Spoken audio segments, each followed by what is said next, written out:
It's time to make sports talk great again with Curt Schilling and Steve Deace. And greetings. Happy Friday. It is day 2 of Pick Every Game We Can in the first round. Here on The Blaze, I am Steve Deace. He is Curt Schilling, World Series champion, future Major League Baseball Hall of Famer. So we did this with Thursday's card. Here's the drill. We're going to pick against the spread all 14. Well, Steve, there's 16 games, yes, but 2 of them involve play-in teams from Tuesday and Wednesday. And at the time we're taping this show to make it available early enough for you, we don't have lines out on those games. So we're picking the other 14 games for both Thursday and Friday. And today we're looking at the Friday card. We'll go through this game by game. We'll put a pick against the spread on every one, and we will rank them in order of confidence in the pick beginning right now. To reiterate the ground rules, these are based off of confidence in my own picks. We're doing this on units of $100 per unit. We're going to measure what my imaginary bankroll would be at the end of the NCAA tournament. I've never done this, pick every single game of the NCAA tournament against the spread, so we'll see how it goes. We're also going to do this with a 10% VIG or juice, if you will. So here we go. Well, let's just mention real quick before we do this that I'll testify to Steve's ability. You were, I can't remember the number, but going into the final weekend of the NCAA season, you were up a ridiculously high number of units. Yes. And we had a ping pong last weekend, yep, which you ended up being like 500 that last weekend. But, and you've also finished in the upper half well, not upper half, upper one half of 1% of people doing this. So yeah, at ESPN's bracket challenge 2 years ago, I finished in the top 1%. Yes. Right. So my point is that I'm not going to talk very much for the next 23 minutes and 55 seconds because it will only cost you money. So go ahead. All right, my most confident pick for Friday is I like Ole Miss -1 against Oklahoma, and there's 2 reasons why I think Ole Miss has or 3 reasons why. I think Brian Tyree is the best guard in the game, and March is about guards. He plays for Ole Miss. Ole Miss, one of the best free throw shooting teams in the country as well. And then you look at Oklahoma. Much has been made about Oklahoma's strength of schedule, and that's why they got in. And that's true. I don't want to take anything away from the fact that early in the year, they got a couple of really good wins. They beat Wofford earlier in the year and Florida early in the year. Those are 2 teams in the tournament. But the rest of their non-conference schedule is one of those schedules that sounds good, and then like none of these teams were good. Now, Notre Dame, usually in the NCAA tournament under Mike Bray, not good this year. Wichita State, usually in the NCAA tournament in recent years, not good this year. USC, not good this year. Creighton, not that good this year. All right. So this was supposed to be a great schedule. And most years, that would be a great schedule. But a lot of those teams didn't turn out to be very good. So I'm going to go Ole Miss -1. I'd probably go up to maybe 2.5 or 3. And then after that, that would be my walk-away price at that point. Yeah. The Rebels in this game. Oklahoma, a soft 9 seed then, huh? I think they are a soft 9 seed because I also think, as we talked about on Monday's show, I think the top 7 teams, and 8 if you want to throw Tennessee in there, depends on if Tennessee's playing defense tonight or not. But those teams all season long have been just dramatically better than everybody else. My second most confident pick is UC Irvine +5 against Kansas State. But I will tell you, we have breaking news since we put these lines together. Wade, who's the best player for K-State, is very doubtful for the NCAA tournament.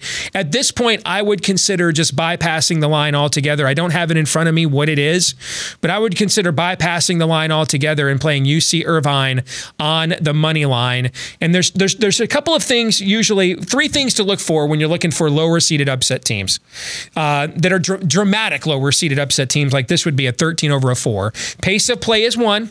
Now that won't be that much of a factor in this game. K-State likes to slow it down, and usually you pull upsets by slowing down the more athletic team. But K-State, under Bruce Weber, is not a fast-paced team anyway. The other is 3-point shooting. That's what UC Irvine does very, very well. And then a lot of times you're looking for that team that was good all season long at its conference. You're rarely going to get a team that finished 5th in its league and then won the conference tournament pull off a huge upset. Here's why. All right. And you correct me as the guy with world championship rings. Maybe I'm wrong, but I really believe in the look down fact. What I've called for years the look down factor. What do I mean? That you get to a juncture in a game where you're playing out of your ass back. You shouldn't be ahead. Okay. And then you get down to nut cutting time, and then you start looking down at your jerseys and you're like, Yeah. Still says Sacramento State. Yeah. And you whiz it down your leg, right? Okay. When you're a UC Irvine team that's won 30 games this year, the likelihood you're going to look down your jersey and say, hey, it says UC Irvine, because you've had to close games out. You've been the favored team. So you're also looking for teams that have won a lot of games during the year. UC Irvine checks that box as well. Yeah. No, I'm always a believer in, especially again, in college, this tournament, that the name on the front of the jersey tends to have an impact in the last 2 minutes of a game, much more than I think people might think. My third most confident pick goes against something I typically loathe to do, but I'm laying some wood here. I'm going to go Tennessee minus 17.5 over Colgate. Colgate, I don't think, has been in the NCAA tournament this century. And Tennessee lost in this spot. Remember, they were the team that launched Loyola of Chicago a year ago. All right, it started with them beating the Vols. So I think Tennessee coming into this game has this circled to make a statement. They will have an overwhelming home crowd in Columbus, which is a hop, skip, and a jump from Knoxville. And I think also, you know, when you get a really good team who was really bad in its previous game, I love jumping on board with them in the next, the next time they take the field or the court. And Tennessee was just dreadful against Auburn in the SEC title. They played almost as if they thought beating Kentucky in the SEC semifinals was the championship, and they just didn't show up on Sunday, and Auburn ran them out of the gym. So if you know Rick Barnes, you know he has been riding them all week about playing like that. I think Tennessee comes out and makes a statement against an upper-tempo team. That's the other thing with Colgate. They want to get up and down the court as well. All right, so that plays right into Tennessee's hands, and I think Tennessee lays the wood here, and I'm going to go ahead and lay the 17.5. I just want to mention, you talked about the K-State UC Irvine line. As of today, it's anywhere from -4.5 to -5.5. Okay. So it's staying right where it was. Do you know what are you have in front of you what the money line odds are on that? Does it say? The money line is, yeah, I do actually. Hang on, I'll grab it. I'll get it. Okay. Next game, let's go to the East region, another 8-9 game, Central Florida and VCU. VCU lost its best player during the conference tournament and then just kind of imploded after that. Now they're saying he is good to go. We shall see, because that did not look like the kind of injury that you're good to go from the very next game. What I like about Central Florida here is, one, you have an experienced coach in Johnny Dawkins, who knows a lot about winning in this tournament as a player, but had teams at Stanford that went to the NCAA tournament as well. His son, Aubrey Dawkins, is the best scorer on the Central Florida team, one of the oldest players in college basketball. Taco Fall is a giant of a man in the middle there for Central Florida, and this is the classic matchup of clashes of systems, right? The team that wants to go fast in VCU, the team that wants to slow it down in Central Florida. Now, typically, you can't speed another team up unless there's a dramatic talent advantage. Typically in March, the team that wants to slow the team down, all things being equal, gets the advantage. I think that's the advantage to Central Florida. I think they win this game outright. It's my fourth most confident pick on Friday. So you got UC Irvine is going anywhere from +170 to +180. Then I would absolutely just play the money line. With Kansas State being -200 to -220. Yeah, I'd just play the money line. With those kinds of odds. Yep. You know, I'd rather take a chance on getting +180 than covering straight up a 5-point spread because of the profit margin difference of getting one right over the other, so to speak. By the way, this game is Central Florida +100 with VCU at -120. Let's go to the South region. I'm going to play a total here, and I'm going to tell you up front, it's a sucker bet, okay? But sometimes I can't walk away from that. This is the lowest total I think I've ever seen in an NCAA tournament game. It might be the lowest total ever in an NCAA tournament game. Oregon and Wisconsin at 116.5. Now, I have played the under in many a Wisconsin game this season, and it's one of the big reasons why I finished +25 units. All right? But 116.5, and I also think people are overreacting a bit people in the Big Ten know how to play Wisconsin. What we saw in the non-conference is Wisconsin's offensive efficiency was very good. They were in the top 10 in the AP poll because people don't know how to play them. They don't know how to deal with Ethan Happ. They double team him. For most of this season, Ethan Happ was the number 1 rated player on KenPom in terms of overall individual efficiency. He is great at swinging the ball out of the post, finding one of Wisconsin's myriad of shooters. Plus, Oregon is a Dana Altman press team. All right. So I think this is going to be a close game. It could go to overtime as well. I just have to believe 2 major conference teams in a one and done win or go home scenario are going to do better than 116 points. Maybe I'm wrong. Maybe it'll be, 59-54 or something at the end of the game. Okay. But if you're going to dangle raw meat like that out in front of me, man, I have got to go after it. So I'm going to, I know I'm being suckered. But I wonder if they've almost outsmarted themselves with how low this line is. Yeah. I mean, this feels like maybe Tim Donaghy's reffing the game. But, yeah. Now, this next pick goes against what's in my bracket because the line movement here, I have to pay attention to it. One of the trends I've loved in sports, in college sports in general, is when the major conference team is an underdog to the mid-major team.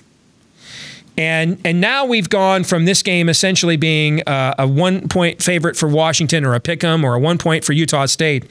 Utah State now is, by my numbers, is a full 3-point favorite here against the Huskies. And I'm gonna go with that as a motivational factor here for Washington. And I might wait, by the way. Okay, everybody, the public is rightfully down on the Pac-12. Utah State's been a team, going back to when Stu Morrill was the coach there, that has been in the NCAA tournament numerous times. Keep in mind, as we're taping this on Friday, that or on Wednesday, a lot of the folks that come into Vegas to bet on these games for the weekend are just now showing up. And there's going to be a lot of people who are going to be like, oh, dude, man, Utah State's only a 3-point favorite over Washington. Pac-12 sucks, bro. I might wait on this one, okay? Wait to see if you can get that number to go to 4.5, okay? Because if you can do that, then absolutely, if it moved to that point, this game would go higher on my board. Okay, it's across the board. It's 3. There's only one outlet that has it at 2.5. All right, so I might wait and see if Joe Q Public comes in and gets down on Utah State. Meaning, like I'd find out what time the game tips, and wait till 10 minutes before tip time before I got down on this one to see if I can get a more favorable line at the end. In the Midwest region, I like Iowa State -6 against Ohio State. But there's one caveat here.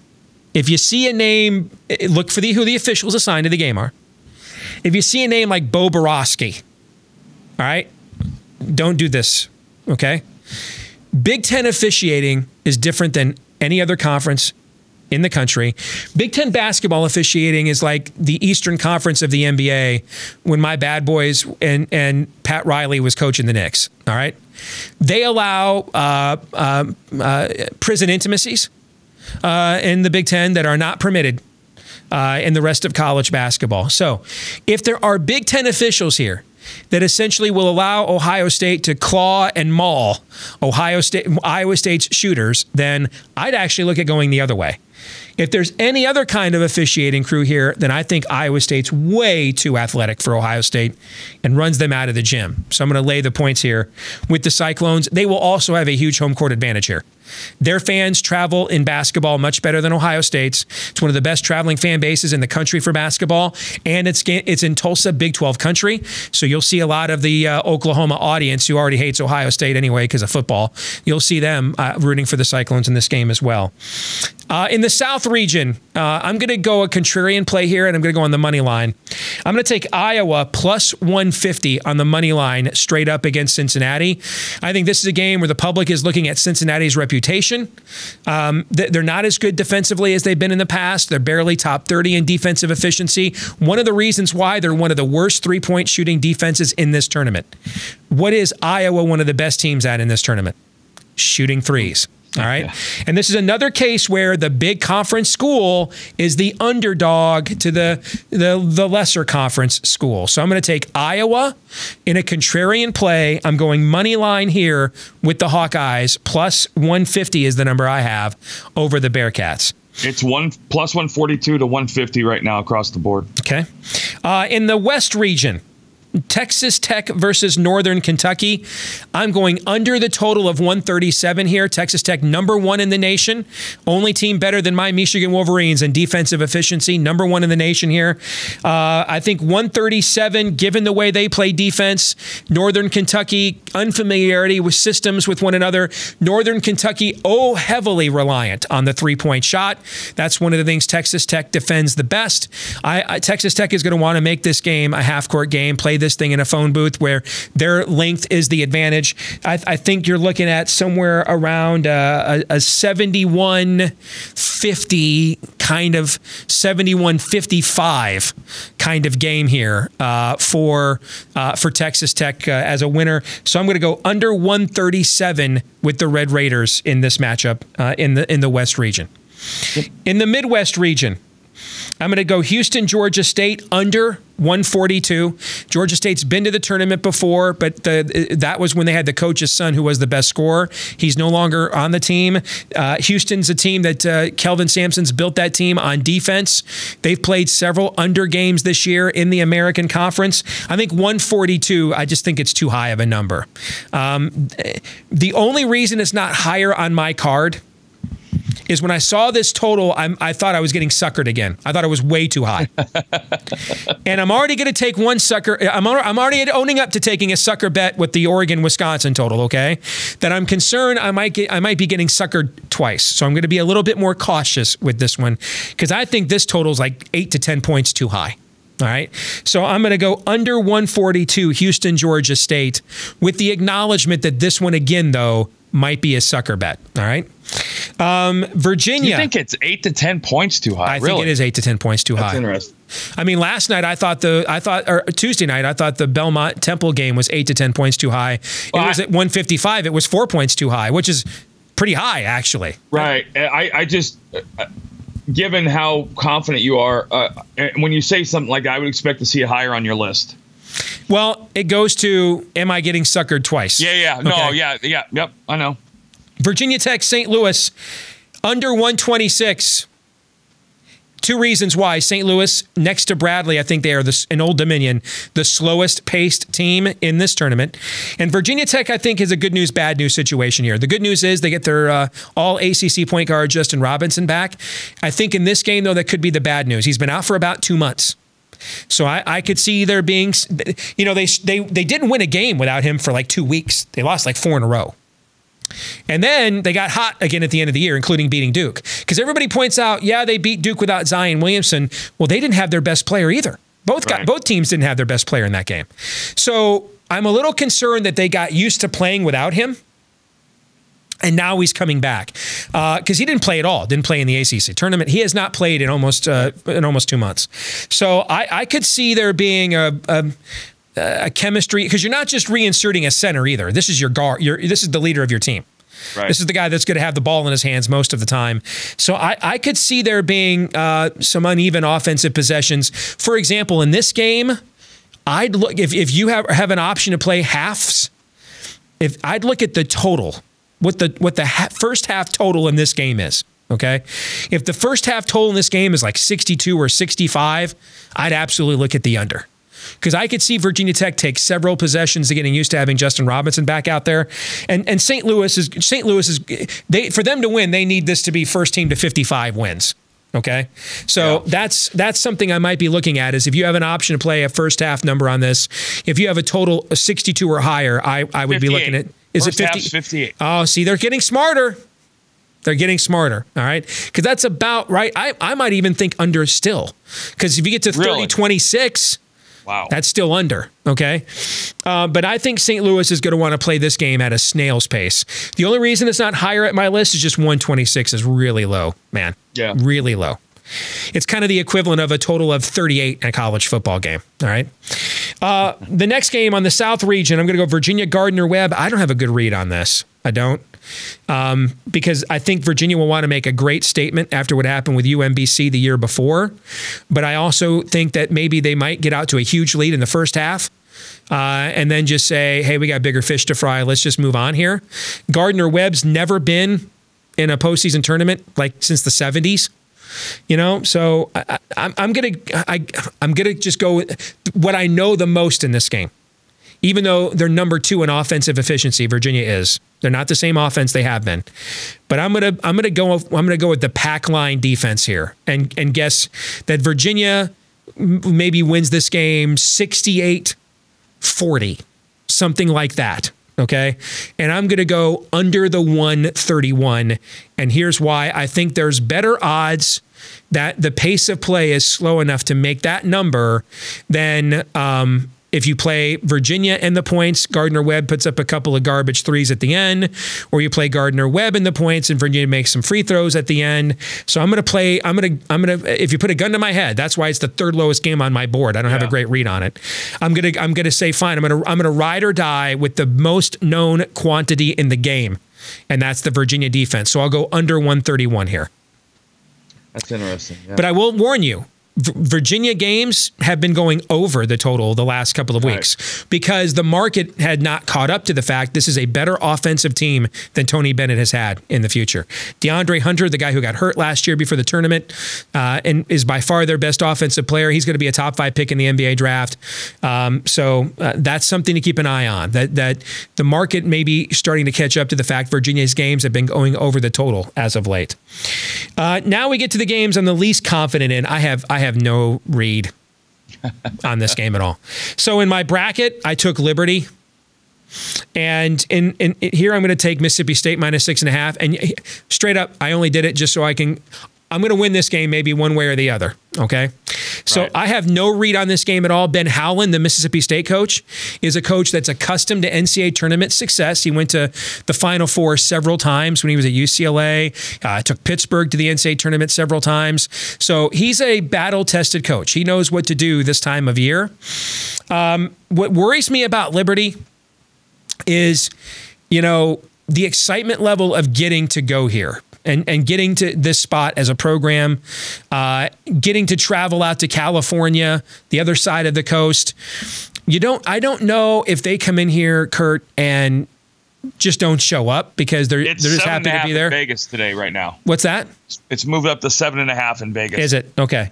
Yeah, I don't know if they just don't show up or if they hit 12 threes. And I think either scenario is possible. So if you put a gun to my head, I'm going to go with, again, like I did the Virginia game. I'll pick I like to play the odds. I'm whether it's politics or sports, data wins. It doesn't always win, but data wins more often than not. Okay.